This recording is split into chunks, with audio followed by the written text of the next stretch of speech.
Amigos, el título del tema de hoy es Mi amada, mi hermana. Nos va a hablar de él el pastor Óscar Sande, que ya muchos de vosotros le conoceréis por programas anteriores. Pastor, bienvenido nuevamente. Muchas gracias. Estamos encantados de tenerte nuevamente con nosotros. Él, si recordáis, en programas anteriores nos ha hablado de temas muy interesantes concernientes a los jóvenes. Pues, ¿cómo debe de ser el comportamiento de un joven cuando conoce a una chica, o de una chica cuando conoce a ese joven, en el transcurso de ese noviazgo hasta la llegada al matrimonio? Una vez que ya se ha llegado al matrimonio, nos quedaría esa segunda parte, que es de la que él nos va a hablar en el día de hoy. Como sabéis, Óscar Sande es un pastor, él es español, lo digo para personas que no lo hayan oído en programas anteriores. Como os decía, es español, del País Vasco, de Mondragón en concreto, pero él realiza su labor pastoral en Australia. En Australia y en Nueva Zelanda. Y bueno, está realizando un periplo por España, va a estar unos cuantos días con nosotros y aprovechamos su presencia para que él nos pueda transmitir pues estos conocimientos tan interesantes que seguro os van a gustar.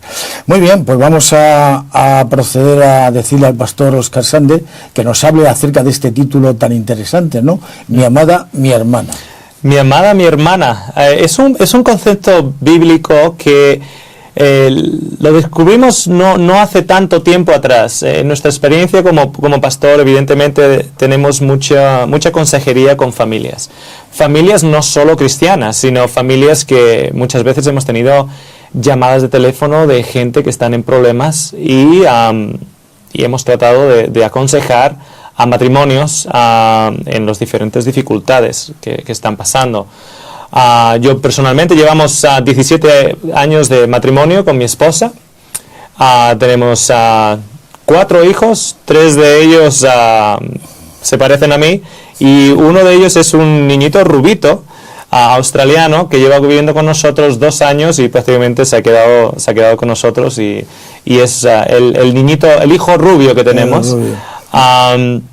Pero según yo trataba de discernir los problemas que están acechando tanto a las familias en el día de hoy, investigando y haciendo un estudio bíblico personal acerca de estas circunstancias, me di cuenta que hay un principio, el principio mi amada, mi hermana, que me gustaría expresar y me gustaría compartir con todos los televidentes, porque creo que va a ser de enorme beneficio.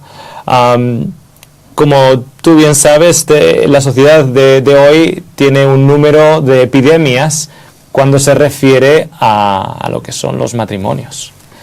Si te pregunto qué epidemia te llega a la mente en relación a los matrimonios, ¿qué te llegaría a ti? Yo diría que actualmente quizá para mí hay dos epidemias dentro del matrimonio fundamentales. Una es el adulterio y otra es el divorcio.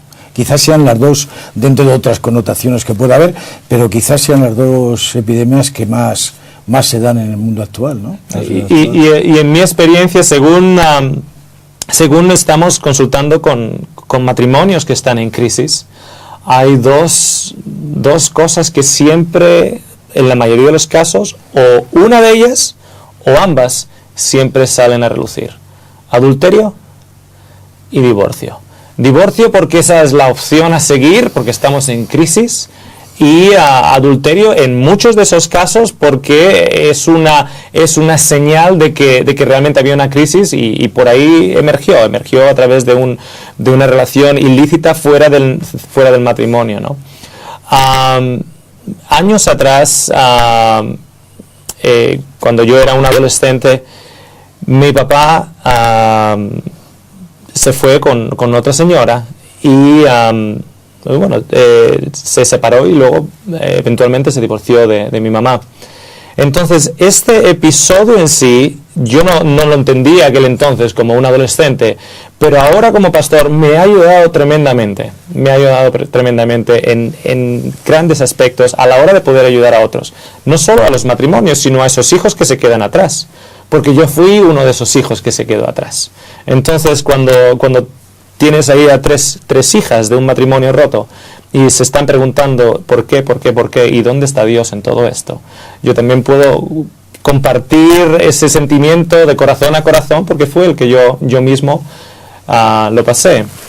Una circunstancia que me gustaría comenzar indicando es el efecto de oscuridad que existe cuando un matrimonio está en crisis.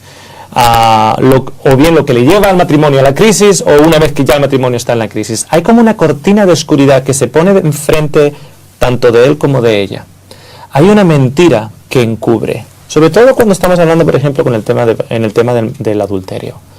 Recuerdo años atrás, yo fui notificado por una señora que ella sospechaba por muchos años que su esposo estaba teniendo una relación. Un día me llama a la mañana y me dice que ha tenido un sueño y que en ese sueño veía a su esposo teniendo una relación con otra señora. Claro, en un principio yo estoy de acuerdo que una persona puede tener sueños, pero yo no puedo ir ahí y levantar una acusación en contra de nadie solo por un sueño. Entonces llamé a otra persona y esta persona vino conmigo a hablar con el esposo. Antes de entrar a la casa, yo a este amigo que venía conmigo le dije, mire, si es cierto, nosotros la única manera que tenemos de saber la verdad es si él confiesa. Pero si él no confiesa, si él dice que no, que mi esposa está loca, no hay manera de saberlo. Así que hicimos una oración, entramos en la casa. Él nos recibió, la esposa se fue a la cocina, él nos recibió. Se sospechaba que íbamos por una circunstancia delicada. Claro. Se sentó en la silla enfrente de nosotros y yo le hablé directamente al corazón y le dije, mira, hay una acusación por parte de tu esposa. Ella teme que tú estás cometiendo adulterio. Y él me miró a la cara y me dice, mi esposa está loca. Siempre, por los últimos años, siempre ha estado con la misma película. Ya me tiene cansado. Estoy a punto de irme, pero por lo cansado que... Y según él me estaba hablando, déjame decirte que era la sinceridad personificada. Ese señor estaba listo en poner la mano sobre la Biblia, la mano sobre el fuego y estaba jurando por todos los que... ¿Sabes qué historia me viene a la cabeza? Me viene a la cabeza la historia de este ciclista americano, Lance Armstrong, sí, que por 7 o 8 años juró y rejuró que nada había tomado. De que no tomaba ningún tipo de estupefaciente. Efectivamente. El engaño que existe cuando entramos en una crisis matrimonial o cuando entramos en una relación adúltera, existe una capa, una oscuridad tan engañosa que uno puede hasta jurar por sus propios hijos, llamar loca y psicópata a su esposa, cuando en realidad existe una realidad que esa persona estaba cometiendo adulterio. De hecho, yo le miré y le dije, no te creo. Y él se sorprendió. Se sorprendió porque dice, bueno, ¿cómo que no me crees con lo bien que me ha salido el discurso? Y yo le dije, el problema es que he pasado por esta situación unas cuantas veces ya. Y cada vez que yo escucho decir, mi esposa está loca, mi esposa es paranoica, empiezo a tener dudas del esposo. ¿Sabes por qué? Porque Dios ha dado a la mujer ese sexto sentido. Y es cierto que puede haber esposas demasiado celosas, demasiado agarrantes, pero por lo general, en mi experiencia, una esposa que se sienta amada, que se sienta respetada y querida, se siente también segura. Una esposa que no se sienta segura y un esposo que empieza a responder a sus inseguridades diciendo y declarando, mi esposa está loca, para mí como pastor empiezo a tener dudas de la veracidad de sus argumentos. Entonces, este concepto de amada y esposa, te quiero pasar a ti la Biblia para que nos leas unos cuantos versículos. Te los he marcado aquí. Con mucho gusto. se encuentra en Cantar de los Cantares. Es un libro, es como una especie de poesía entre un amado y una amada, o su esposa. ¿Me lees, por favor, en Cantar de los Cantares, capítulo 4, el versículo 9, 10, 12, y luego en el siguiente capítulo me lees el versículo 1? Muy bien. Leemos esos versículos. Del 9, el 10 y el 12, ¿verdad? Sí. Cuán hermoso es tu amor, hermana, esposa mía. Cuánto mejor que el vino es tu amor y la fragancia de tu perfume que todos los aromas. Eres un jardín cercano, hermana, esposa mía. Fuente cerrada, manantial sellado. Y luego del 5, el 1 dice, vino a mi jardín, oh hermana, esposa mía, a juntar mi mirra y mis aromas, a comer mi panal y mi miel, a beber mi vino y mi leche. Vamos a abrir este concepto, oh hermana, esposa mía. Muchos de los hombres que toman el paso o bien de cometer adulterio o de dejar a su esposa, cuando hablan conmigo me dicen, es que ella no me satisface, es que hay algo en ella que a mí no me llena, como si la función de la esposa es llenar al esposo. Vamos a descubrir con este principio de hermana, esposa mía, que para un esposo no es lo que la esposa tiene que cumplir, sino lo que el esposo tiene que cumplir para con la esposa. Estamos muy acostumbrados en esta sociedad a usar el principio, ¿qué hay aquí para mí? ¿De qué manera ella me puede ayudar? ¿O de qué manera yo puedo ganar con esta relación? Cuando yo no gano nada y todo se refiere a yo tener que dar, eso no me gusta. Entonces voy a alguien que me esté dando algo o corto simplemente la relación. La primera esposa hermana en la Biblia fue Eva. Literalmente, Dios la declara, o sea, Adán le declara a Eva que era hueso de sus huesos y carne de su carne. Eso se puede decir de una hermana. Una hermana tiene la misma sangre que el hermano. Y sin embargo era esposa. Déjame hacerte una pregunta, y es una pregunta muchas veces que ateos hacen a los cristianos. Ok, si el mundo y la humanidad comenzó solo con dos personas y el primer hijo se llamaba Caín, ¿con quién se casó Caín? Obviamente tuvo que ser con su hermana, claro. Tuvo que ser con su hermana. Claro. Porque la Biblia nos dice que Adán y Eva tuvieron más hijos y más hijas. Entonces, el primer matrimonio era de un esposo-hermana. Los siguientes matrimonios también eran cercanos de ese punto. Caín, Seth y el resto, hasta cierto punto en la historia primitiva, se casaban con la hermana, eran hermana-esposa. Según fue avanzando y había más diversidad y las diferentes líneas o linajes fueron siendo más definidos, ya eran un poquito más lejanos la relación de carne. Pero, por ejemplo, tenemos el caso de Abraham. Si yo te pregunto a ti, ¿con quién se casó Abraham? ¿Con quién se casó? Abraham se casó con Sarai, luego llamada Sara, y bueno, era su hermanastra. Era su hermanastra. Entonces, era su hermana y al mismo tiempo ¿era qué? Esposa. Era su esposa. De hecho, cuando Abraham fue a Egipto, temió que le iban a matar por lo hermosa que era Sara, que le dijo, diles a ellos que eres mi hermana. Y en cierto sentido no era mentira, era verdad.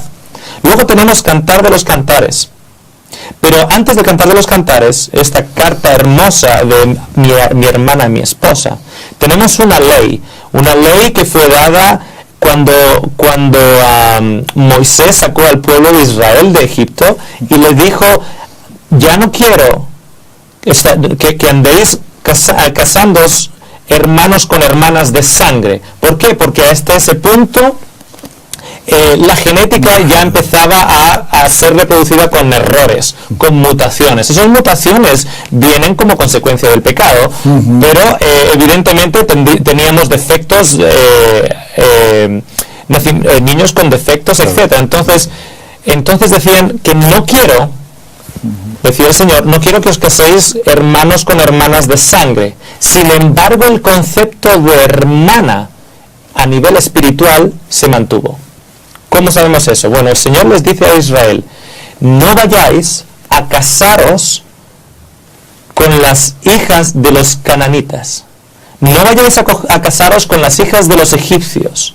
Casaros con las hijas de Israel, porque son vuestras hermanas. Uh-huh. Entonces, en el Nuevo Testamento, el mismo principio se repite. Tenemos a Cristo que se llama de nosotros hermano, que es nuestro hermano, y sin embargo nosotros, siendo la iglesia, siendo el pueblo de Dios, también somos hermanos. Somos hermanos de Él, pero Él es también nuestro esposo, claro. Entonces, Cristo es para nosotros nuestro hermano y al mismo tiempo nuestro esposo. Y en el Nuevo Testamento, y así en el mundo en que vivimos, ¿qué le diríamos, por ejemplo, a un joven que tiene una fe cristiana, que tiene unas creencias firmes en la Biblia? ¿Cómo le recomendaríamos a la hora de casarse, a la hora de encontrar pareja? Le diríamos, bueno, entre una de las cosas que tienes que considera el hecho de que la mujer con la que te cases ha de ser una joven que también tenga creencias similares, creencias bíblicas similares a las tuyas, que crea en Dios, que vaya a la iglesia, que comparta unas creencias contigo. En otras palabras, que sea ¿qué? No hermana de sangre, pero sí hermana en la fe. Efectivamente. Entonces, un joven se tiene que casar, o se debería estar buscando para casarse con una hermana en Cristo, una hermana en la fe. Entonces la puede llamar también ¿qué? Su hermana, su esposa. Uh-huh. Ok. ¿Qué ha ocurrido con el hombre? Vamos viendo el título del cual hablábamos en un principio y que era muy llamativo, mi hermana, mi amada. Uh-huh. Estamos viendo y vas desgranando verdaderamente el significado de ese título, ¿no? Uh-huh. Que en principio a algunos de nuestros televidentes pues les podría ser difícil de entender, pero yo creo que ahora lo van entendiendo perfectamente. Claro. Entonces, ¿qué ocurre a día de hoy? A día de hoy es que muchos de nosotros, cuando nos casamos con una mujer, no con una hermana. ¿A qué me refiero con ello? Nos casamos con una persona que no piensa como nosotros, y no me refiero que haya que pensar igual, pero en las cosas básicas de Dios, que una persona que nos vayamos a casar que tenga una fe en Dios, yo tengo una fe en Dios, que tenga una creencia en sus mandamientos, yo tengo una creencia en sus mandamientos. Claro que a ella le puede gustar el color verde y a mí el color azul, y no pasa nada, pero en lo básico, a la hora de ser hermanos en Cristo, es un componente que no existe en los matrimonios generales. Entonces, nos hemos casado solo con una esposa y no con una hermana. Entonces, ¿qué ocurre? Cuando sacamos el aspecto de hermana del matrimonio, una persona que piensa como yo en Cristo, estamos también sacando el concepto de Cristo del matrimonio. Cuando hemos sacado el concepto de Cristo del matrimonio, ahora esa mujer está para satisfacer las necesidades del hombre. Y cuando la mujer no satisface las necesidades del hombre, ¿en qué nos adentramos? Pues nos puede llevar a las características de, primeramente puede ser el adulterio, puede derivarnos hacia el adulterio, y luego también puede venir una segunda consecuencia también importante, que es el divorcio, con lo que conlleva no solo para el matrimonio, si hay hijos, también para los hijos. Claro. Efectivamente. Cuando nosotros entendemos que en una relación matrimonial en el cual somos hermanos en Cristo, por delante de ser esposo y esposa, es algo que tenemos que entender. El ser hermanos en Cristo ha de estar por delante de ser esposo y esposa. ¿Por qué? Yo conozco gente, por ejemplo, que estaría dispuesta a ayudar a una hermana de iglesia y conducir para llevarla al hospital 50, 100 kilómetros por la hermana de iglesia, pero a la mujer la mandan en el metro. O sea, a veces hacemos un mayor servicio al hermano o hermana de iglesia o al amigo o amiga del trabajo, porque lo tenemos amigos como hermanos, que lo que podemos hacer a nuestro esposo o a nuestra esposa. De hecho, siempre suelo decir que la Biblia nos dice ama a tu prójimo, pero si no podemos amar ni a la esposa, olvídate de amar al desconocido, ¿no crees? No tiene sentido. Efectivamente, así es.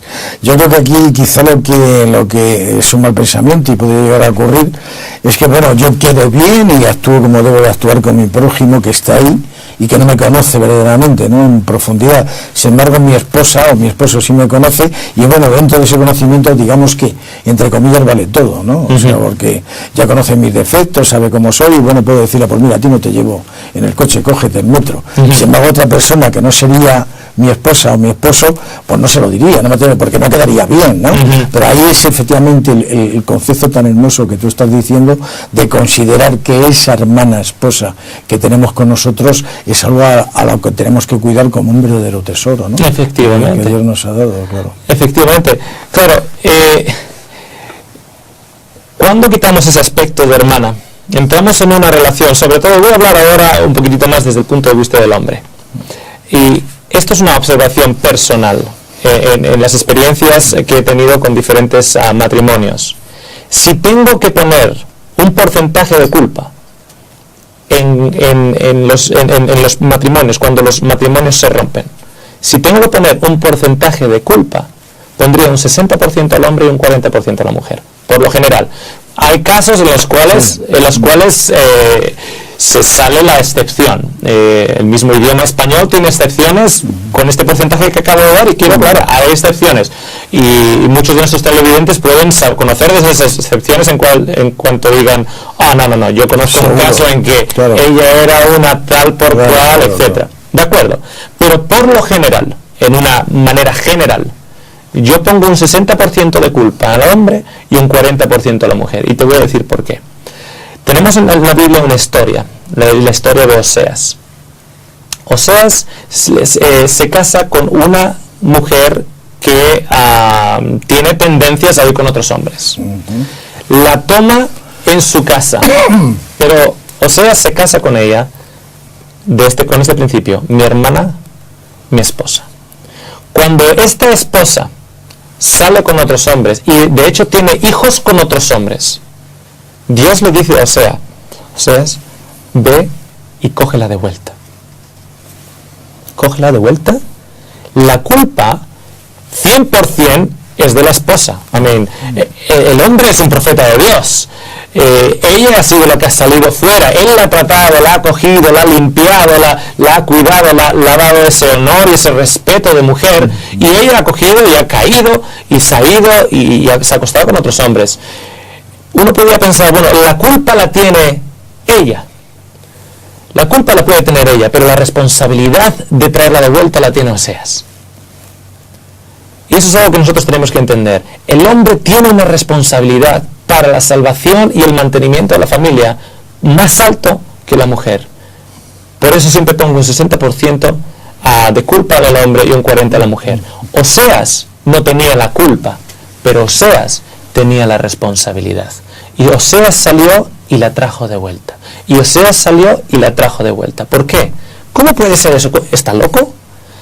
Oseas está viendo algo en esta situación.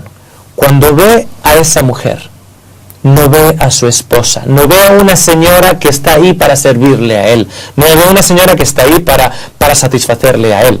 Lo que Oseas está viendo en esa señora es una chica que está rodeada de pecado, que está caída en el pecado, envuelta en el pecado, y él tiene la responsabilidad de ayudarla en su salvación. Por encima de las necesidades de esposo, por encima de la relación de un matrimonio, la responsabilidad de Oseas es ir allá y ver que esa criatura de Dios está tan manchada y tan cubierta y tan atrapada por el pecado que el mismo Satanás la tiene golpeada y tirada por las calles y vendida a otros hombres.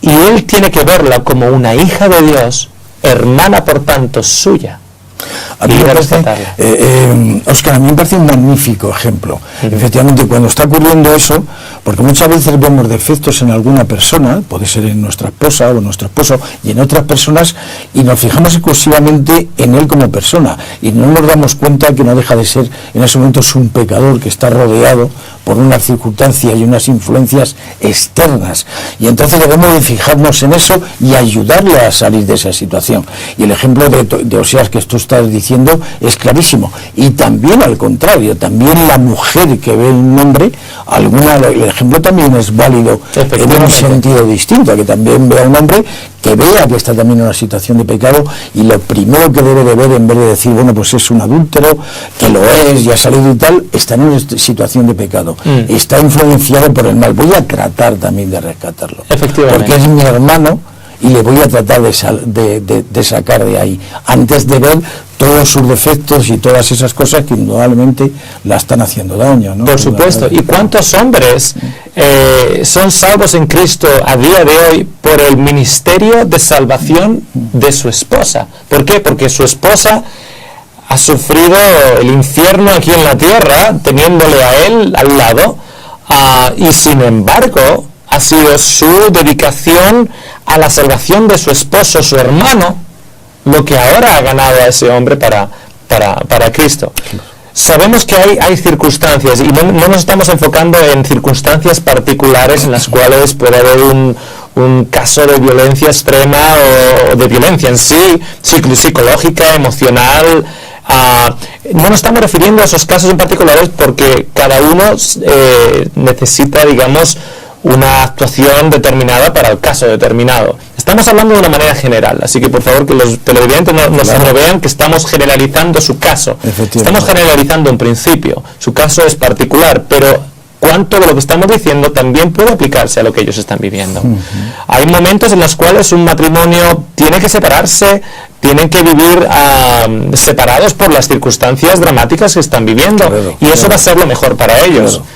Pero al mismo tiempo hay un principio, que es el principio que hemos traído en el programa de hoy, de que el esposo que tú tienes delante es también tu hermano, y hay una responsabilidad de salvación para esa mujer, para con ese esposo. Y la esposa que tienes delante, a los ojos de Cristo, es también tu hermana, y hay una responsabilidad de salvación, de ayudarle para la vida eterna, que ha caído, que ha cometido adulterio, sí, yo entiendo todo eso, y vamos a explicar más en los siguientes programas, pero al mismo tiempo existe ese concepto de salvación que el Señor nos ha puesto para salvar a nuestros hermanos alrededor nuestro. Muy bien, pastor, muchísimas gracias. Le damos muchas gracias al pastor Óscar Sande, y bueno, vamos a tener la oportunidad de seguir teniéndole con nosotros en sucesivos programas. Os emplazamos a que podáis estar ahí.